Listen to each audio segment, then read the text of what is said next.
Mga kapatid, tayo po ngayon ay nasa ika-23 linggo sa karaniwang panahon.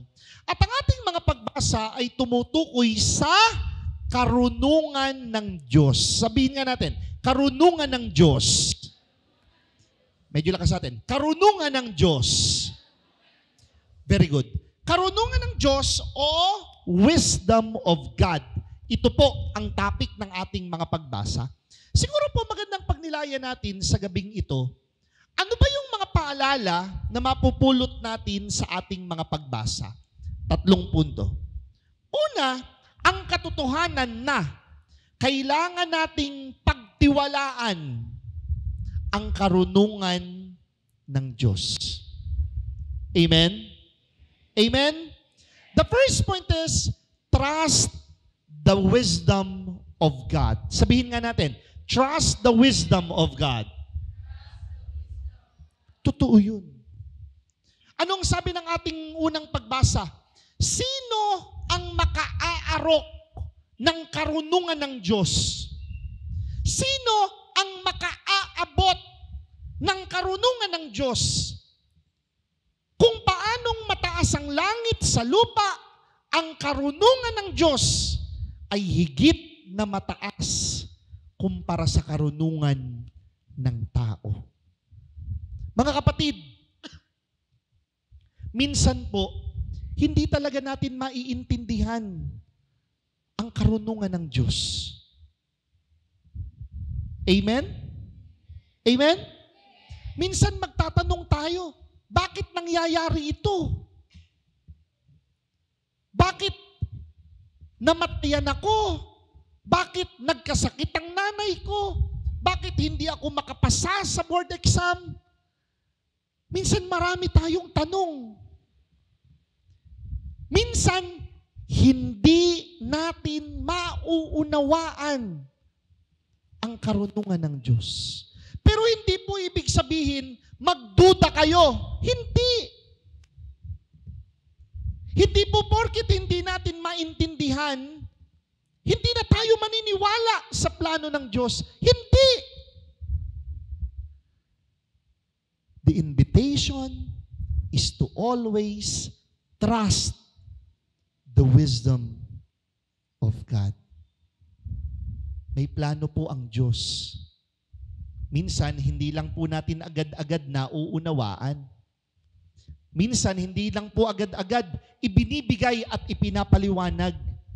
Minsan, hindi lang po agad-agad ipinapaintindi sa atin. Pero hindi ibig sabihin na tayo'y magdududa sa plano ng Diyos. Amen? Amen? Because the invitation is to always trust the wisdom of God. Amen? O, palakpakan natin ang ating Panginoon. Minsan nga, sasaktan ka pa ng Panginoon eh. Di ba? Minsan, papaiyakin ka. Minsan, yung mahal mo, iaalis. Hihilahin ka ng Panginoon. Minsan, magtatanong ka, Panginoon, bakit mo ginagawa sa akin ito? Panginoon, bakit mo hinahayaan ito? Panginoon, bakit nangyayari ito? Pero magtiwala lang po kayo sa Diyos. Maniwala kayo. May plano. Hindi pa lang natin talos, hindi pa lang natin alam, pero naniniwala ako, may magandang plano sa atin ang Panginoon. Amen? Tapik-tapikin mo ngay katabi mo, tapikin mo ngay katabi mo, tapikin mo. Sabihin mo sa katabi mo, may magandang mangyayari sa iyo. Go! May magandang mangyayari sa iyo. Palakpakan natin ang ating Panginoon.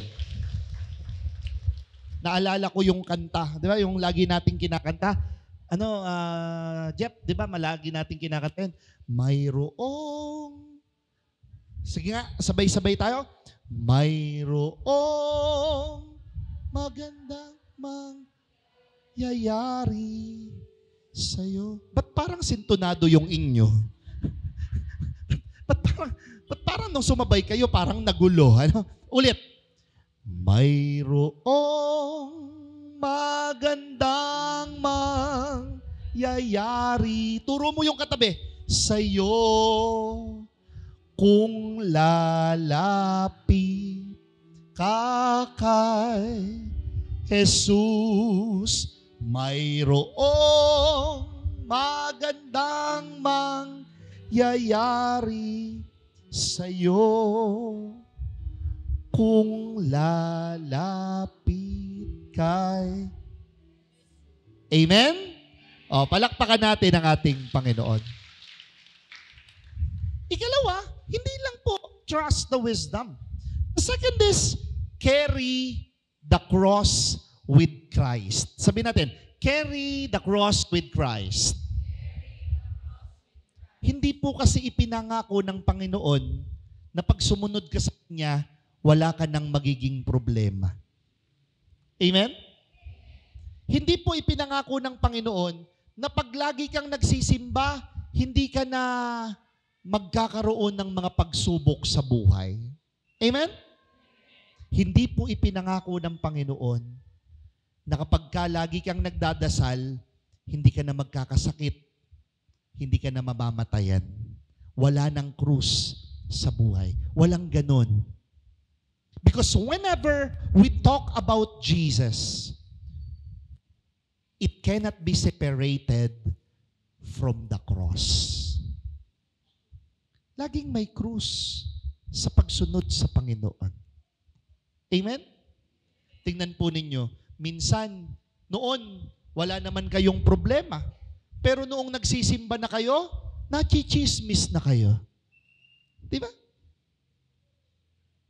Noon, wala naman kayong problema. Pero nung napalapit kayo sa simbahan, dumami ang mga pagsubok ninyo.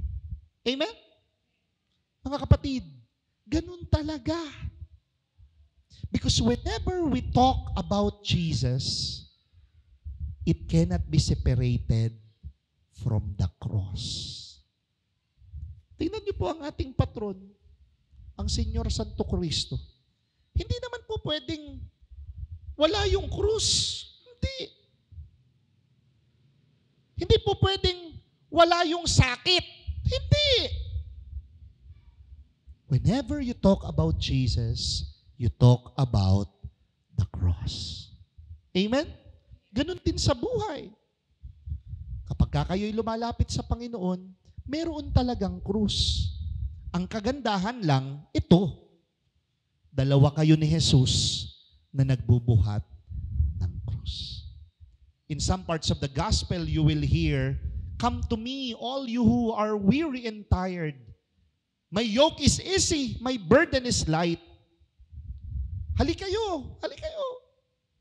Dalhin ninyo ang aking pamatok na higit na magaan, kayong mga nabibigatan sa mga pasan. Dalawa ang nagbubuhat, ikaw at ang Panginoon. Amen? O, palakpakan ulit natin ang ating Panginoon. At ikatlo, hindi lang po trust the wisdom of God, carry the cross with Christ. Ang ikatlo, leave everything for God. Sabihin natin, leave everything for the Lord. Medyo lakas natin, leave everything for the Lord. Tingnan nyo po yung gospel natin. Anong sabi ng gospel natin? Hindi po pwede sa akin yung umiibig sa nanay, sa tatay, sa mga kapatid, sa asawa, sa mga anak. Hindi po pwede yan sa akin. Bakit? Ano yung ibig sabihin ng Panginoon noon? Kasi gusto ng Panginoon, siya. At wala ng iba. Nagigets ninyo ako? Amen? Kasi pag siya ang inuna mo, lahat yan ibibigay na niya sa'yo. In some parts of the gospel, you will hear, "Seek ye first the kingdom of God, and everything shall be added unto you." Unahin mo ang Diyos, hindi ka ihuhuli ng Diyos. Maglingkod ka sa Diyos, gagantimpalaan ka ng Diyos. Magbigay ka sa Diyos, bibigyan ka ng Diyos. Hustong takal, siksik, liglig, at umaapaw pa ang ibibigay sa iyo. Amen? Because when you learn to leave everything for the Lord, it is the Lord who will give you everything. Amen? O, malakas na palakpak para sa ating Panginoon. Mga kapatid, 3 punto. Ano ba ang paalala ng mga pagbasa? 3. Trust the wisdom of God. Carry the cross with Christ. At 3, leave everything for the Lord. Sabi po ng isang kanta, ito parang nagamit ko na, pero maganda yung sinasabi. Sabi ng isang kanta.